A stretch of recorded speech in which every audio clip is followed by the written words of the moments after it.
Welcome to the Ward FM briefing, where we look at real world building incidents and lessons they hold for property and facility managers. Today's message is about warning signs.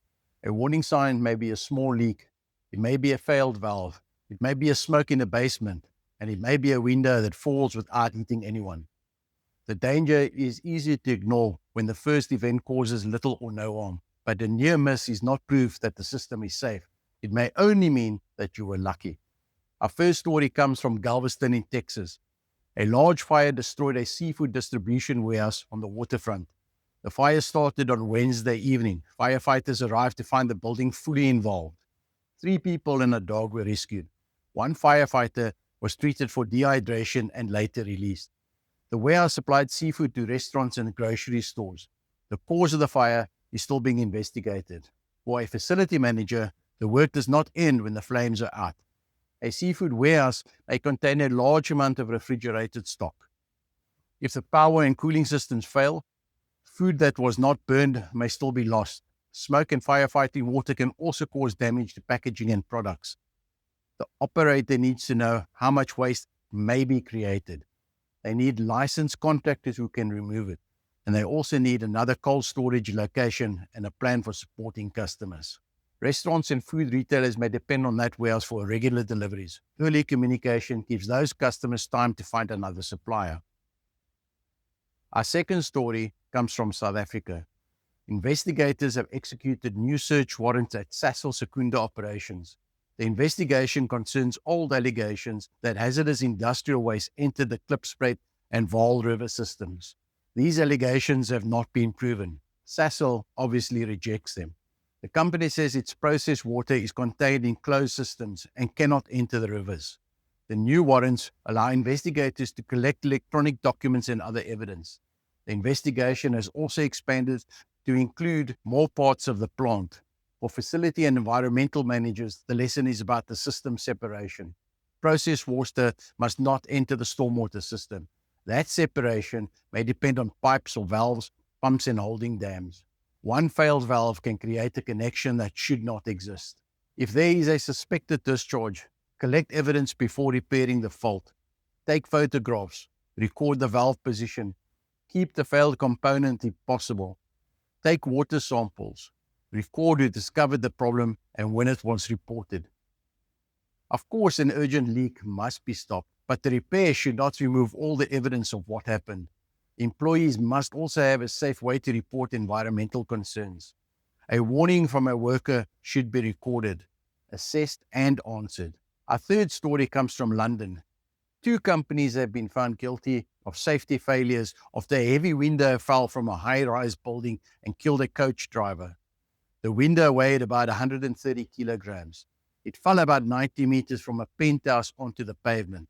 An important fact came out during the court case. Another window had fallen from the same development about a year earlier. Nobody was injured during that first event, but it was a serious warning. The fatal window opened outwards. It depended on a metal part called a restrictor to control how far it could open. The court heard that this restrictor had been removed. Wind then forced the window beyond its safe position. The 2 convicted companies will be sentenced in September. 2 other companies were found not guilty. The key facility management lesson is very clear. When part of a facade falls, inspect every similar part of the building. Do not repair only the one failed window. Ask whether the same design, hinge or bracket or anchor or restrictor is used elsewhere. Create an exclusion zone below the building. Bring in the correct engineer. Do not depend only on a notice telling people not to open a window. Instructions can be forgotten. People change. A permanent safety risk needs a permanent engineering solution. Our fourth story comes from British Columbia in Canada. The province has declared a state of emergency because of major wildfires. More than 20,000 people have been evacuated across the province. The Bald Range fire grew very quickly. The affected area includes farms, tourism businesses, and an important wine-producing region. It also issued a boil water notice of the untreated water entered the system during the emergency. This shows how one emergency can remove several services. A building may still be standing, but the business cannot operate. There may be no power, the water may not be safe, roads may be closed. Employees may be evacuating their homes. Deliveries may not arrive. A facility manager needs to know who can close the property before conditions become dangerous. The business also needs a plan for losing power and water at the same time. Remote access to documents and building systems is important. So is a reliable way to contact employees and tenants. After the fire threat passes, do not reopen immediately. Check air filters, roofs, gutters, solar panels, and outdoor equipment. Ash and small burning particles can travel a long distance. Our fifth story comes from India. A fire started in the cellar of a building in Banjara Hills. The cellar included storage for a wine shop. 11 people were rescued. Around 50 firefighters and 6 fire vehicles were involved. The operation lasted about 6 hours because the basement was filled with thick smoke. Firefighters used breathing equipment to enter. They also used machines to remove smoke from the cellar. 2 electric vehicles and another vehicle and stored material were damaged. The cause is still unknown. There is no proof that an electric vehicle started the fire. For property managers, the main question is how the cellar was being used. Basements often become a mixture of parking, storage, electrical, and service rooms. This creates hidden risk. Stock may block the ventilation or access routes. Vehicles may be charged near the material that can burn. Smoke may enter stairs, lift shafts, and service openings. Check the approved use of every basement. Separate storage from parking and charging areas. Keep exits, electrical panels, and smoke control equipment clear. Test the smoke extraction system. Make sure firefighters can reach the basement without using the same route that occupants need to escape.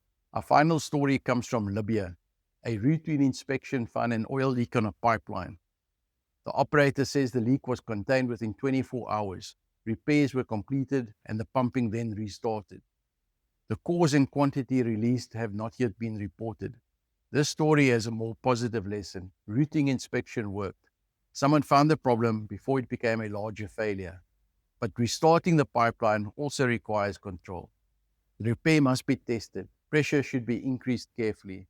The repaired area must be watched for new leakage, and the cause must still be investigated. Was it corrosion, ground movement, mechanical damage, a failed joint, or another problem that might also exist elsewhere? Then lastly, today's facility management tip is to investigate the warning, not only the damage. When an item falls without causing an injury, ask what prevented the serious outcome. Was there a safety system? Did someone act quickly? Or was it simply luck? Then check every similar item. A falling window, failed valve, or small leak may be warning about a wider problem. Record the event, find the cause, complete the permanent repair, and then confirm that the same danger does not exist elsewhere. Good facility management is not only about responding after a major incident, it is also about recognizing the small signs that arrive before it. If you found this briefing useful, subscribe to the Ward FM update. For practical facility management guidance and training and support, please visit us at wardfm.com. Thanks for watching.